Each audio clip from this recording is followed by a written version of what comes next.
전하겠습니다. 하나님 아버지, 참 감사합니다.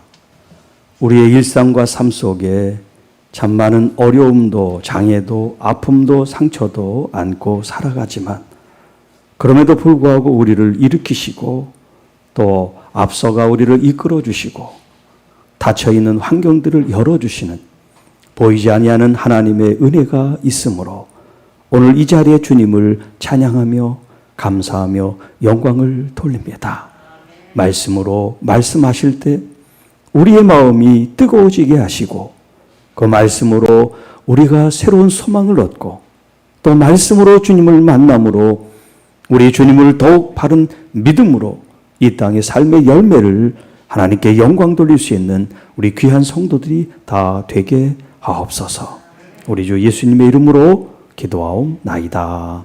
아멘. 자, 마태복음 강의 7번째 시간인데요. 오늘 이 18장 이 말씀 전에 우리가 예수님의 육적인 계보에 대한 말씀을 쭉 나눴습니다. 예수님의 계보를 왜 예수님의 이 출생에 이해하기 전에 했을까요? 지난 시간도 계속 얘기했지만 그것은 예수님이 이 땅의 왕이라고 하는 것을 말씀하기 위해서예요. 그런데 그 시대적인 상황을 보면 왕권이 무너졌습니다. BC 586년에 남유다는 바벨론에 의해서 멸망을 당해요. 그리고 그 북쪽은 그보다 먼저 BC 722년에 아수르에서 멸망을 당합니다. 자, 그리고 예수님이 태어나는 그 한 580년 그 동안은 이 이스라엘 이 땅에 왕이 없었어요. 바벨론이 지배를 합니다. 그리고 페르시아, 바사라고 되어 있는데 페르시아가 바벨론을 정복하고 또 다스립니다. 그리고 또 몇 년 지나서 로마가 알렉산더에 의해서 에집트부터 인도까지 다 정복을 해서 그 안에 있는 이 팔레스틴 가나안은 또 로마의 지배를 받습니다. 그리고 예수님께서 이 세상에 태어나셨어요. 자, 로마의 통치가 이제 전 세계로 퍼질 수가 없으니까 총독을 파송해서 이 황제의 어떤 그 정책이나 이런 것들을 수행할 수 있는 이제 총독을 세워서 통치를 하는 일을 했는데요. 이스라엘은 이제 분봉왕, 왕의 어떤 그런 지위를 주지만 실질적인 권한이 없는 명목상 왕, 왜냐하면 그 유대인들을 좀 잘 이렇게 통치할 수 있는데 이제 사용하기 위해서 분봉왕이라는 제도를 만들었어요. 자, 그런데 이 분봉왕이 유대인들 백성들을 위해서 왕의 어떤 그런 지위나 신분이나 자기가 가진 역량을 발휘하는 것이 아니라 자기를 그 자리에 세운 로마 황제와 그 로마 나라에 이제 충성을 하는 거예요. 자, 그러니까 이 총독도 있고 왕도 있지만 이 이스라엘 백성들은 정말 왕이 없는 거예요. 통치하는 사람도 또 명목상의 왕도 있지만 그들은 진정한 자기들의 왕이 아니에요. 그렇게 왕을 기다리고 또 그 바른 왕의 통치를 고대하는 그런 마음 속에 예수님이 이 땅에 오신 거예요. 그런데 예수님이 오신 이 모습을 보면 왕으로 오신 것이 아니죠. 마구간에서 태어나요. 목수의 아들로 태어나요. 이런 여러 가지 모습들이 정말 왕으로 그분을 인정할 수 있도록 만들질 않았어요. 그런 상황들이. 그리고 또 왕이라고 사람들이 칭송을 하는데 정말 왕위를 가진 것이 아니라 십자가에 자기를 내어주세요. 예수님의 삶과 말씀을 보면 왕으로서 우리에게 보여준 모습이 없어요. 우리의 기대, 우리의 바람, 그 시대나 지금이나 예수님의 모습은 왕의 모습이 아니에요. 그런데 말이죠. 성경은 그 모습이 바로 우리가 기대하든 바라든 상관하지 않고 하나님이 원하시는 왕이라고 말씀하세요. 왕의 모습이라고 지금 이 마태를 통해서 역설적으로 우리에게 메시지를 던지고 있다는 거예요. 자, 그래서 우리와 상관이 없을 것 같은 이 계보들, 아브라함부터 시작해서 요나스라고 하는 사람의 이름이 있기까지 우리와 상관없는 이름인 것 같지만 그 이름이 가지고 있는 그 의미가 뭐냐면 바로 다윗 왕으로부터 시작된 하나님이 이 땅에 왕을 두셨다는 거예요. 그런데 그 하나님이 허락한 왕권을 수행하는 당사자들 뿐만 아니라 이 백성들이 하나님이 주신 이 왕권을 소중하게 여기지를 않은 거예요. 그래서 하나님께서는 그 왕위를 패하셨어요. 다윗과 솔로몬에게 영원히 그 자리를 보존하겠다 약속하신 것. 그러나 하나의 조건을 붙입니다. 하나님의 말씀 안에 있을 때. 그러나 그 말씀을 떠날 때는 하나님이 그 왕위를 패하신다고 말씀하셨어요. 이제 한 500여 년, 한 600여 년 되는 이 왕권이 없는 이 이스라엘 백성들에게 예수님이 이 땅에 오셨어요. 왕으로 오셨어요. 그 왕으로 오신 예수님을 오늘 이 본문에는 어떻게 말씀하고 있습니까? 자, 18절입니다. 예수의 나심은, 여기 이제 나심이라고 하는 이 말은 1장 1절, 아브라함과 다윗의 자손 예수 그리스도의 계보라는 이 말씀, 이 말씀에 이 계보라는 것이 기록의 시작이다, 이제 그런 뜻이거든요. 그 두 단어로 돼 있어요. 원문에는 그 시작이라고 하는 그 단어가 여기 18절에 있는 나심이라고 하는 단어와 같은 단어를 쓰고 있어요. 자, 그러니까 1장 1절의 나심 시작은 주님의 어떤 그 육신적인 기록에 대한 시작, 계보를 말하고 있습니다. 그게 이제 18절에 이제 나심 시작은 무슨 시작이냐면 성령으로 그분이 잉태가 됐고 출생이 됐다는 그 시작을 말해주고 있어요. 그러니까는 1절과 18절이 지금 이 시작이라고 하는 탄생이라고 하는 이 단어로 똑같이 시작을 하고 있다는 거예요. 자, 예수 그리스도의 나심.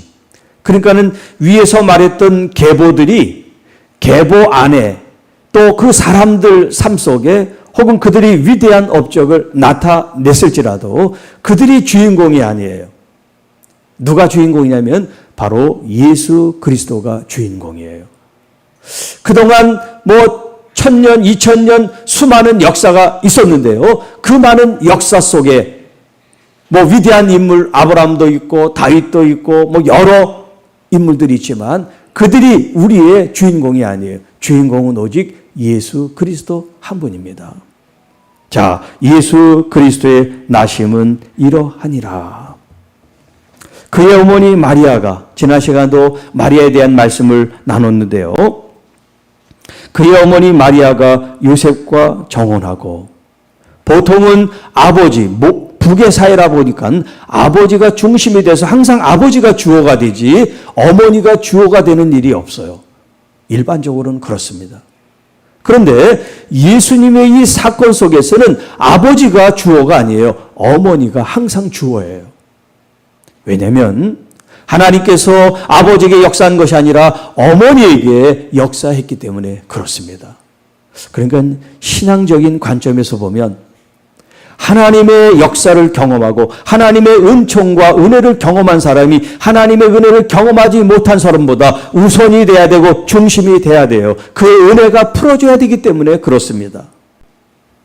자, 여기 약혼했다고 하는 이 말은 정혼이라는 말인데 지난 시간에도 제가 설명을 드렸습니다만 이스라엘의 결혼법은 바로 결혼하는 것이 아니라 먼저 약혼, 정혼을 하고 1년이 지난 이후에 이제 함께 동거를 합니다. 그런데 이 약혼과 정혼이 결혼과 같은 법적 효과가 있어요. 그래서 만약에 이 정혼, 약혼 기간에 어떤 불미스러운 일이 있으면 이제 헤어지면 정말 정식으로 이혼을 하게 되는 거예요. 그러니까 호적에 기록이 되니까 1년 뒤 결혼식을 해서 사는 그때가 진정한 삶이 아니라 이미 약혼한 시작부터 결혼 시작이 이제 되는 거예요. 다만 동거를 하지 않습니다. 동거를 하지 않는 기간이 이제 1년이 있는 기간이에요. 서로 이제 준비하는 기간이에요. 자, 동거하기 전에 성령으로 잉태된 것이 나타났더니, 여기 나타났다는 건 뭐냐면 이제 이 마리아의 몸에 임신에 대한 징조가 몸으로 나타났다라고 하는 표현을 하고 있는 거예요. 자, 이 마리아는 남편 요셉을 육체적으로 경험하기 전이에요. 그런데 자기 몸에 뭔가 이상이 일어나고 있는 거예요. 또 이제 그것을 이제 이 남편 요셉이 알게 돼요. 자, 그 이야기를 한번 보십시오. 여기 성령으로 잉태된 말이 오늘 이 본문에 두 번이 나옵니다. 여기 18절과 또 20절에 두 번 등장을 하죠. 자, 성령으로 잉태됐다. 우리는 믿음으로 지금 이 말씀을 읽기 때문에 전혀 문제가 되지 않습니다. 좀 이 본문을 지금 읽고 대하는데 부담감이 있고 뭔가 받아들여지지 않는다 하시는 분도 있을 수 있어요. 또 이 영상을 시청하는 여러분들 중에서도 이 말씀이 걸리는 분들도 있을 겁니다. 이것을 믿음으로 받아들이는 분들이 계실 수도 있고 또 아직 그렇지 못한 분도 있을 수 있어요. 자, 믿음으로 이것을 받아들이는 분들은 하나님께 감사하시기 바랍니다. 여러분이 이것을 받아들인 게 아니에요. 성령께서 믿음으로 여러분이 이 말씀을 아무런 의심 없이 저항 없이 받아들이게 한 것이 얼마나 큰 은혜인지 모릅니다. 자, 그러면 아직 이 말씀이 믿음으로 와닿지 않는 여러분들 혹시 계시다면, 아, 나는 믿음이 없구나, 그렇게 생각하지 말고 하나님께서 더 큰 믿음을 주시기 위해서 이런 지금 걸림을 통하여 주님을 더 알게 하시려고 한다라는 마음으로 기도하시기 바랍니다. 주님, 이 말씀이 나의 이성으로는 정말 이해가 납득이 되지 않습니다. 믿음의 눈으로 이 말씀을 내가 믿을 수 있도록 저를 인도해 주시고 이끌어 달라고 겸손하게 기도하시기를 바랍니다. 여러분, 하나님의 역사는 과학과 우리의 상식과 이성을 초월합니다. 이 자연 세계를 초월합니다. 그래서 슈퍼 내추럴이라는 그런 말을 쓰죠. 하나님은 세상 밖에, 우리의 자연 밖에, 과학 밖에, 아니 이 과학을 하나님의 손 아래 두고 계신 분인데 그 아래에 있는 사람이 감히 하나님을 평가하고 판단하고 이해하려고 하는 이 자체가 불가능한 일이라는 거죠. 그렇기 때문에 하나님의 말씀을 우리가 가지고 있는 이성과 합리적인 사고로 여러분이 성경을 읽는 그 자체가 뭐냐면 이미 모순이에요. 왜냐하면 이 성경은 과학책이 아닙니다. 이것은 뭐 인문학책이거나 무슨 전기가 아니에요. 역사책도 아니에요. 이것은 바이블 성경이에요. 하나님의 성령으로 우리에게 주신 하나님의 말씀입니다. 그렇기 때문에 우리가 소설을 읽을 때와 과학책을 읽을 때와 역사책을 읽을 때와 또 여러분이 뭐 원하는 것을 할 때와 이 말씀을 대할 때는 우리의 마음 근본 자체가 달라져야 된다는 거예요. 관점 자체가, 이 보는 시각이 달라져야 된다는 거예요. 자, 성령으로 잉태되었다. 여기에 초자연적인 하나님의 역사가 개입이 됩니다. 인간으로는 할 수 없는, 인간으로 감히 상상할 수 없고 이루어질 수 없는 불가능한 그 현실을 하나님께서는 초자연적인 능력으로 그 일을 지금 하고 계세요. 자, 그러니까 예수 그리스도라고 하는 이분 자체가 뭐냐면 하나님의 거룩한 능력으로 이 땅에 오신 분이라는 거예요. 그러니까 이 능력으로 오신 이 하나님의 기적 같은 역사가 마국간에서 재워졌든 목수의 아들이 됐든 더보다 더 나쁜 환경이 있어도 상관이 없다는 거예요. 왜? 그분은 이미 하나님의 놀라운 역사 성령으로 말미암아 시작되었기 때문에 그런 거예요. 그러니까 여러분, 성령으로 충만한 여러분들은 이 교회가 훌륭한 건물이 아닐지라도, 훌륭한 시스템으로 예배를 드리지 않을지라도 여러분이 성령을 충만하다면 그 자체로 하나님께 영광을 돌리게 될 줄로 믿습니다. 그것이 미개한 아프리카든 아니면 저 오지든 상관이 없습니다. 그것이 바로 하나님을 믿는 본질이라는 거예요. 이걸 기억하시기 바랍니다. 자꾸 보이는 것, 또 외형적인 것 드러내고 이렇게 인사치레 받는 이거에 목숨 걸지 말고 여러분의 본질에 생명을 거시기를 축복합니다. 그의 남편 요셉은 의로운 사람이라. 왜 이런 말을 했을까요? 그를 드러내지 아니하고 가만히 끊고자. 지금 어떤 뜻으로 지금 이렇게 하는지를 여러분이 간파하셨을 거예요. 자, 나와 동침을 하지 않았어요. 그런데 지금 내 정혼자가 임신을 했어요. 그러면 어떤 생각이 들까요? 이건 바보 아니면 다 드는 생각이죠. 남자가 있구나. 지금 나랑 약속했는데 그 약속을 깨고 다른 남자를 품었구나. 보통 사람은 어떻게 합니까? 보통 사람이면 난리를 쳐야죠. 그리고 마땅히 이혼 증서를 써서 불륜으로 이혼당한 여자라고 매장하고 싶잖아요. 그런데 요셉은 그렇지 않았다는 거예요. 여기 의로운 사람이다 이 말이 법을 잘 지키는 사람이다 이런 뜻이 아니에요. 우리의 그 의의 개념이 옳고 그름에 너무 이렇게 속박되어 있어요. 이 의라고 하는 것은 좋은 사람이다라는 거예요. 좋은 사람. 누구에게 좋은 사람? 상대에게 좋은 사람. 자기에게 너그럽고 좋은 사람은 좋은 사람이 아니에요. 다른 사람들에게 너그럽고 좋은 사람이 의로운 사람이에요.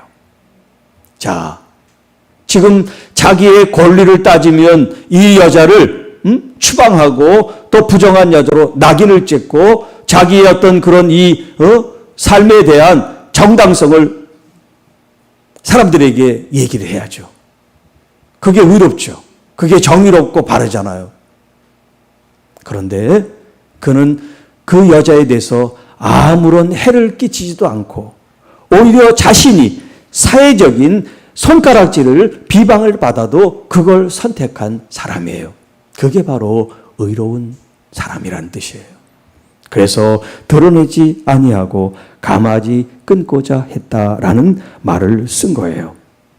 자, 이 일을 생각할 때 그러니까 지금 이 마리아 문제를 어떻게 수습을 하고 해결을 할 거에 대한 생각을 계속 한 거죠. 그렇게 생각할 때 주의 사자가 천사가 현몽 꿈에 나타났어요. 20절 다윗의 자손 요셉아 내 아내 마리아 데려오기를 무서워하지 말라.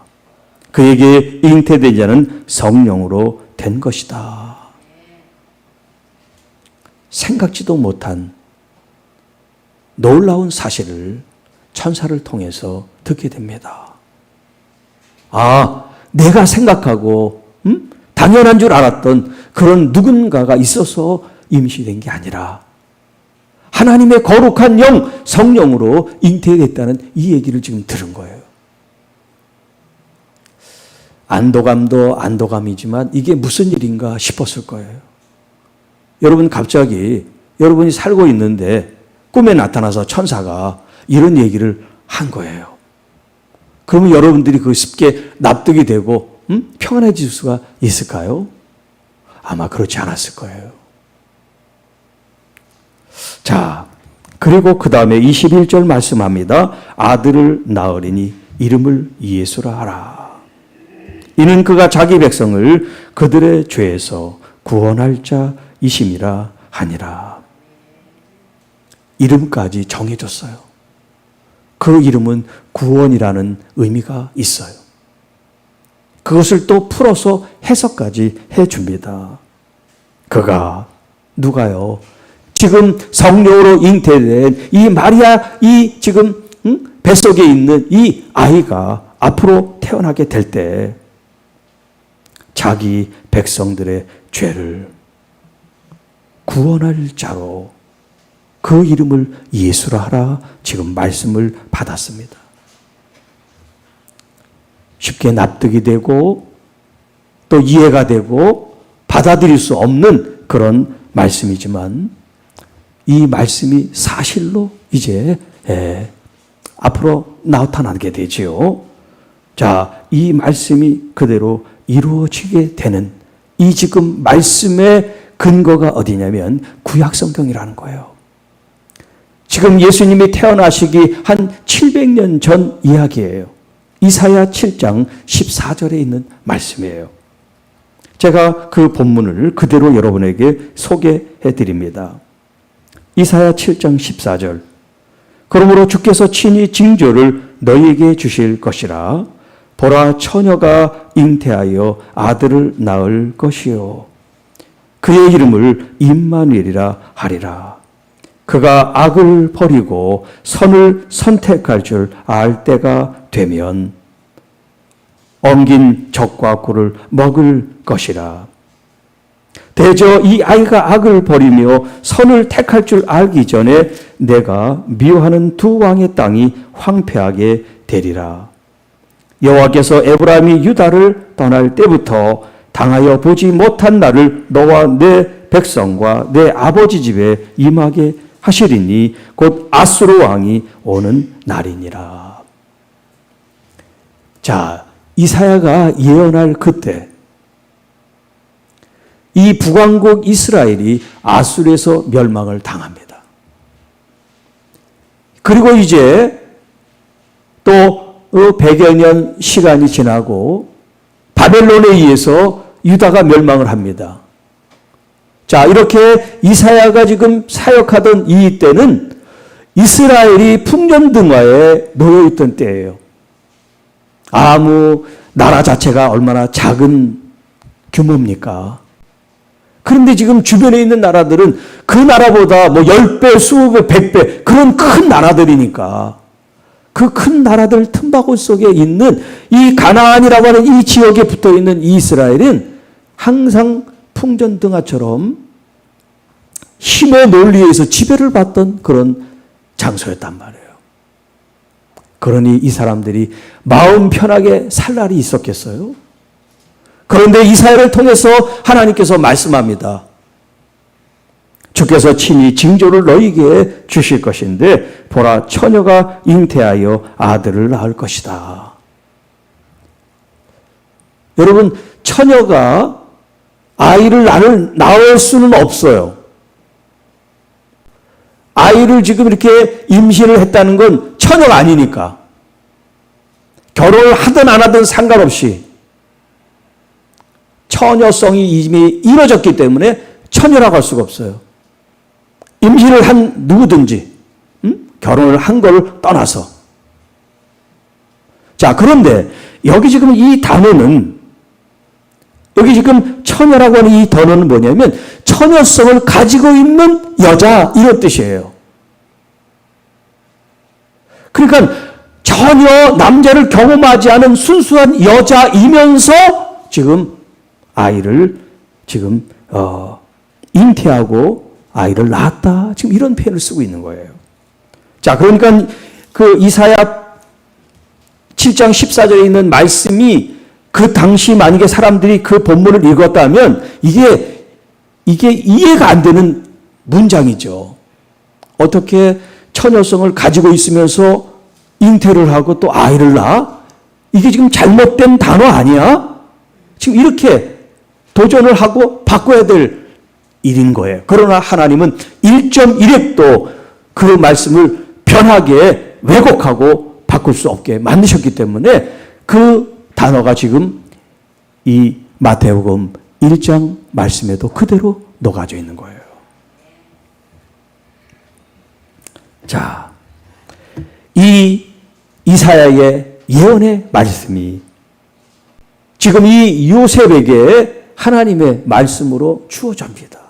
이미 예수님의 이 사건 700년 전에 이사야를 통해서 예언한 이 말씀이 있지 않느냐? 이 말씀이 지금 이루어지고 있다. 그러니까 요셉이 얼마나 놀라겠어요. 응? 자기와 지금 약혼한 이 여자가 하나님의 선택을 받고 하나님의 그 놀라운 은혜를 구약에 있는 그 예언의 말씀을 이루는 여자가 자기 아내가 됐으니 말이죠. 정말 놀라운 일이 일어나고 있는 겁니다. 자, 그의 이름을 임마누엘이라 하리라.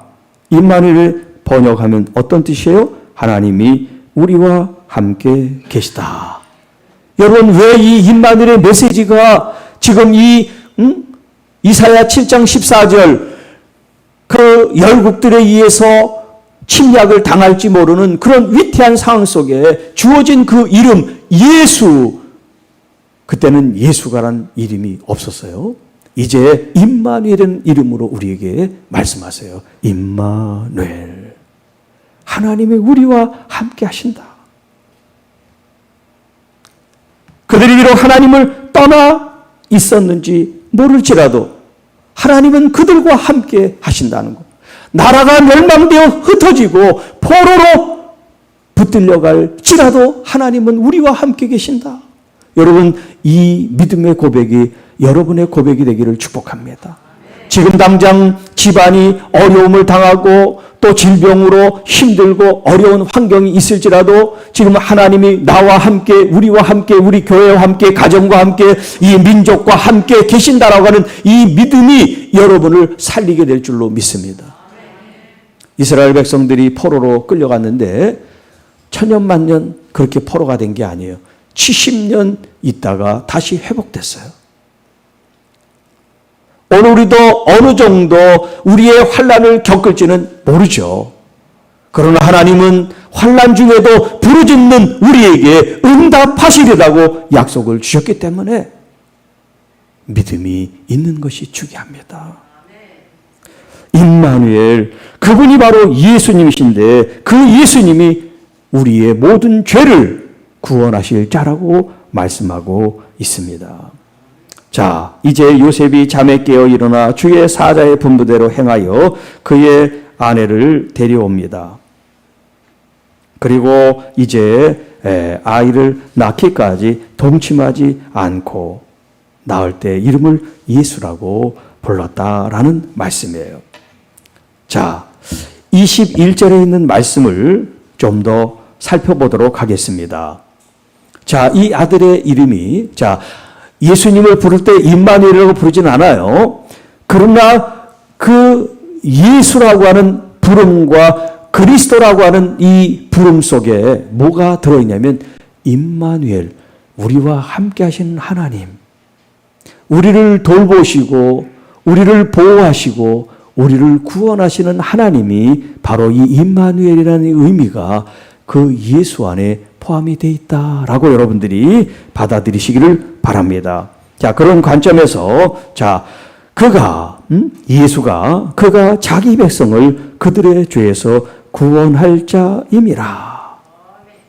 물론 지금 우리에게는 구원할 자가 아니라 구원하신 분이죠. 그러나 이거는 이제 그 당시 예수님은 아직 태어나시지 않고 십자가를 통하여 우리를 구원하시기 전이니까 지금 이렇게 표기한 거예요. 구원할 자, 구원할 자. 그러나 지금 현재 우리들에게는 어떤 분이에요? 예수 구원하신 자, 이렇게 되겠죠. 그러나 지금 이 시대에도 아직 구원을 받지 않은 사람들에게는 예수 구원할 자가 되는 거겠죠. 자, 이 관계를 여러분들이 분명히 아시면서 죄에 대한 말씀을 같이 한번 잠깐 나누겠어요. 죄. 우리가 신앙생활하면서 혹은 교회에서 가장 많이 듣기도 하고 또 처음에 마치 관문처럼 넘어가야 될 단어가 있다면 그게 뭐냐면 바로 죄예요. 구원이 아니에요. 구원이 아니에요. 거듭남도 아니에요. 가장 첫 번째 우리가 넘어야 될 관문이 있다면 그게 바로 죄예요. 이 죄를 풀어야 그 다음에 이제 구원으로 갈 수가 있기 때문에 그래요. 죄의 문제를 여러분들이 생각하지 않았는데도 불구하고 난 구원받았다? 그러면 그 구원은 여러분의 생각이지 진짜 구원이 아니에요. 진짜 구원은 죄로부터 시작하는 거예요. 그래서 예수님께서 우리에게 첫 번째 하신 말씀이 뭐예요? 회개하라. 이 회개하라가 뭡니까? 죄를 벌하는 거예요. 회개라는 단어에 죄가 들어있어요. 그러니까 회개 그렇게 읽지만 여러분은 죄라고 읽어야 돼요. 죄를 피하고는 구원에 이를 수가 없어요. 왜냐하면 예수님은 우리의 죄를 구원하러 오셨기 때문에 그래요. 그 죄가 뭔지를 알아야 내가 구원받죠. 자, 그러면 간단하게 이 죄가 뭔지를 한번 정의를 내려봅니다. 이 죄라는 건 뭐냐면 한마디로 얘기하면 하나님의 뜻을 따르지 않는 거. 하나님의 뜻에 도달하지 않는 거. 하나님의 뜻을 거역하는 거. 이것이 죄예요. 이걸 이제 하마르티아라고 하는데 이제 성교적인 그 용어로 얘기하면 관역이 있어요. 그리고 이제 활을 가지고 실을 당겨 이제 쏘는 사람이 있습니다. 그래서 이것을 손을 탁 놔요. 그러면 그 관역을 향해서 이 활이 날아가겠죠. 자, 정확하게 가운데를 맞추면 그게 바로 하나님의 뜻인데 빗나갈 수 있잖아요. 응? 빗나가. 조금 빗나가도 빗나간 거예요. 또 아예 못 미칠 수도 있죠. 관역이 여기 있는데 그 전에 다 떨어진다든가 화살이. 또 관역을 벗어나서 엉뚱한데 이제 날아간다든가. 이 모든 것이 죄라고 설명합니다. 그러니까 하나님의 뜻과 딱 일치가 될 때 이것이 이제 죄가 아닌 게 되지 나머지는 모든 게 이게 죄라고 할 수가 있어요. 자, 그러니까 우리가 살아가면서 하나님의 관역을 정확하게 맞출 수 있는 사람이 이 세상에 있어요? 없어요? 질문을 드리는 거예요. 이 세상에 어떤 사람이고 하나님이 말씀하신 그 표적, 그 관역에 정확하게 맞추는 사람이 있을까 없을까요? 없어요. 이게 성경의 대답이에요. 의인은 없나니 하나도 없다. 네, 이게 진리예요. 그러니까 죄에 대해 생각할 때 내가 진정 하나님 앞에 죄인이라고 하는 그 생각을 여러분들이 갖는 거예요. 내가 정말 죄인입니다. 근데 자기가 어떤 죄를 지었는지는 알고 얘기를 해야죠. 막연하게 난 그냥 죄인이라니까 죄인입니다. 그러면 안 되죠. 내가 지금 하나님의 말씀을 벗어나서 살고 있는 게 뭔가? 물질적인 건가? 아니면 어떤 그 욕망적인 건가? 그런 어떤 욕망, 욕심, 뭐 이런 여러 가지 모습이 여러분 속에 있고 또 그것이 마음으로 가지고 있을 뿐만 아니라 행위로 하는 것들, 이것들을 여러분들이 점검하고 아, 이게 정말 하나님의 말씀에서 벗어나 있는 거고 이게 바로 나의 죄구나. 여러분들이 그렇게 정말 나의 죄를 직시하는 거, 컨프론테이션, 이것을 대면하고 바라볼 수 있는 힘이 있기를 축복합니다. 그래야 이 죄에 대한 고백과 자백과 참된 회개와 그 다음에 주님께로 다시 돌아가는 그런 삶이 되어지는 거죠. 이걸 이 과정, 이 프로세스, 이 과정을 다 합해서 우리는 회개라고 하는 거예요.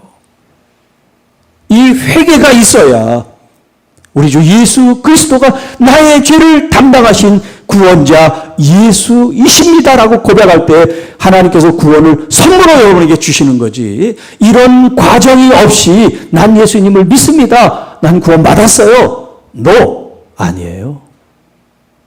먼저 이 죄에 대한 심각성을 여러분이 알고 더 이상 죄의 노예로 지배받는 사람이 아니라 예수 그리스도로 말미암아 내가 의롭게 되지만 그 전에 내가 나의 죄를 알고 이 죄를 주님 앞에 자복하고 회개하고 돌아서서 이제 나의 삶의 주인이 내가 아니고 우리 주 예수 그리스도가 내 삶의 주인이시고 왕이심을 고백하는 것, 그 과정을 통해서 하나님께서 믿음으로 구원을 선물로 우리에게 주시는 겁니다. 그 선물을 여러분들은 이미 받으셨어요. 여러분들이 정말 바르게 말씀으로 회개하셨다면. 그래서 회개는 한 번만 하는 게 아니에요. 우리의 회개는 죽을 때까지 하는 거예요. 물론 이 회개의 종류가 있죠. 정말 하나님 앞에 주님을 만나기 전에 우리의 죄를 토설하고 우리가 정말 하나님의 은혜와 은총으로 구원받기를 원하는 마음으로 진심으로 회개한 그때를 가리켜 복음적 회개라 그래요. 이 복음적 회개는 한 번 우리가 세례를 받듯이 하는 거예요. 그러나 구원받았지만 우리의 마음이 정말 의인처럼 항상 깨끗하고 바르게 살지 못하잖아요. 지금도 말로 실수하고 상처를 주고 교만하고 자기 자랑을 하면서 나를 드러내고 싶은 마음들이 있잖아요. 이런 것들을 회개하는 거, 이거를 성화적 회개라 그래요. 거룩한 삶을 위한 회개. 그러니까 이 성화적 회개는 주님 앞에 갈 때까지 계속해서 나를 들여다보고 나를 반추하고 성찰하고 회개하고 돌이켜서 하나님의 말씀으로 서나가는 거지요. 구원은 복음적 회개로 구원에 이를 수 있어요. 이 성화적 회개가 우리를 구원에 이르게 하는 것이 아닙니다. 잘 이해하셔야 돼요. 그러면 구원은 우리의 행위로 주어지는 게 아니에요. 구원은 무엇으로 주어진다? 우리의 믿음으로 주어지는데 이 믿음이 무엇을 전제하느냐? 우리가 죄인되었고 이 죄를 회개하고 그리고 내가 구세주 예수님이 필요하고 그분이 나의 삶의 주인이고 왕이시다고 하는 그 고백과 삶이 있어야 진정으로 여러분이 이제 구원받은 사람이 되는 거예요. 그것이 이제 이루어진 우리의 이 거룩한 삶은 우리를 구원받게 하는 것이 아니라 구원의 과정으로서 그 은혜의 감사함으로 여러분들이 삶이 거룩하고 또 하나님의 말씀에 부합되는 삶을 살기를 원하는 여러분의 자아가 옛 자아가 아니라 새로운 자아, 예수 그리스도의 생명이 들어온 자아가 되기 때문에 그런 마음으로 가고 싶은 여러분의 어떤 중심이 있다는 거예요. 자, 아직도 하나님이 이끄시는 어떤 그런 성령의 마음보다 육신의 마음이 더 크다. 그럴 때 여러분들이 정말 성령으로 거듭났는지에 대한 재점검이 필요합니다. 왜냐하면 우리는 옛자는 죽었단 말이에요. 십자가에서 죽었는데 자꾸 더 옛날보다 더 의욕이 더 충만하다든가 물질에 대한 탐욕이 더 심해진다든가 이런 문제가 있는 거죠. 우리는 진짜 그리스도인이니까. 진짜 그리스도인. 내 자아가 죽고 새로운 자아, 예수 그리스도 안에서 주신 그 생명으로 사는 사람이니까요. 이런 자각이, 이런 갈등조차 없다면 나는 지금 신앙의 사람이 인지 아닌지에 대한 다시 처음부터 시작하는 그런 시작이 있어야 됩니다. 지금 시작해도 상관없어요. 모르고 그냥 저만치 가 있는 사람보다 지금이라도 다시 새롭게 깨닫고 시작하는 사람이 더 영적으로 말씀 안에 훌륭한 사람이에요. 그렇기 때문에 우리는 그리스도 안에서 누구도 정죄할 수가 없고 정죄받지도 않습니다. 왜냐하면 시간 차이니까, 먼저 되고 나중된 차이니까 그게 중요한 게 아니에요. 오히려 주님께서는 뭐라 그랬습니까? 처음 된 자가 나중되고 나중된 자가 처음 된다 이렇게 말씀하셨어요. 여러분의 경륜 귀하죠. 여러분의 시간의 어떤 투자, 뭐 이런 여러 가지 어떤 그런 자리를 역사적으로 지키고 오래 교회를 지킨 거 중요하지만 하나님께서 중요하게 여기는 건 그런 게 아니에요. 믿음으로 얼마나 신실하게 겸손하게 살아가고 그 삶을 통해서 주님이 영광을 받으시고 열매를 맺고 있느냐 하는 거예요. 여러분 한 사람 한 사람이 교회고 성전이길 축복합니다. 여러분 한 사람이 성가대 자리에 앉았을 때 영광이 풀어져야 돼요. 거룩함이 풀어져야 돼요. 주님을 찬양하는 이런 마음들이 간절함이 풀어져야 돼요. 그냥 노래를 하는구나 삑삑삑삑 그리고 땡 그건 자기 노래하고 싶은 걸 지금 푸는 거야. 예배드리는 여러분도 마찬가지예요. 여러분이 거룩한 성전으로 교회로 하나님의 자녀로 여러분의 어느 자리에 여러분이 계시더라도 그 삶 속에 하나님의 거룩함이 여러분을 통해서 퍼져나가야 되는데 나는 예수 믿는 걸 감춰 이러면 안 되잖아요.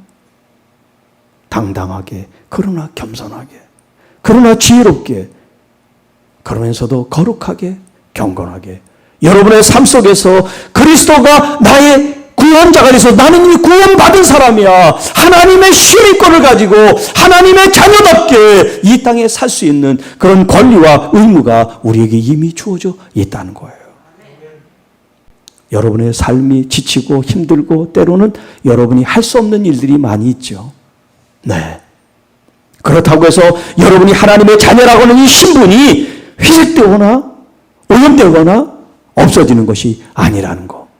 오히려 더 어려우면 어려울수록 내가 하나님의 아들이라고 하는 이 사실을 여러분들이 아시고 구원자 되신 예수님을 부르세요. 부르짖으라 주님 말씀하잖아요. 내 이름으로 구하라 말씀하잖아요. 여러분 믿음으로 여러분이 하나님의 아들이고 성전됨을 삶으로 나타내시기를 주님의 이름으로 축복합니다. 기도하겠습니다. 하나님 아버지 감사합니다. 우리가 바로 예수 구원하신 하나님의 아들을 믿는 하나님의 자녀들임을 고백합니다. 시인하며 또 그런 삶으로 나가기를 간절히 원합니다. 혹여 아직 믿음으로 구원에 이르지 못한 심령이 있다면 우리 하나님의 만나신 주심과 또 역사와 은혜로 그들이 나중된 자일지라도 앞서가는 하나님의 귀한 자녀들이 되도록 성령으로 함께하여 주옵소서. 이 예배를 통하여 아픔도 상처도 주님 피곤도 좌절도 여러 가지 몸과 마음에 일어나는 이 지침과 어려움들이 우리 주 예수 그리스도로 풀어지는 은혜가 있게 하옵소서. 내 몸에 있는 모든 질병들아 예수로 하니 묶임받고 떠나갈지어다. 상처와 상심과 절망과 좌절아 이제는 내 마음에 이제 정착하지 못하고 즐거움과 기쁨과 영광과 감사만이 자리하게 하옵소서. 이런 마음으로 이런 선포와 기도로 주님 우리가 주님 앞에 아름다운 삶을 드리게 하옵소서. 우리 구주 예수님의 이름으로 감사하며 축복하며 기도하옵나이다.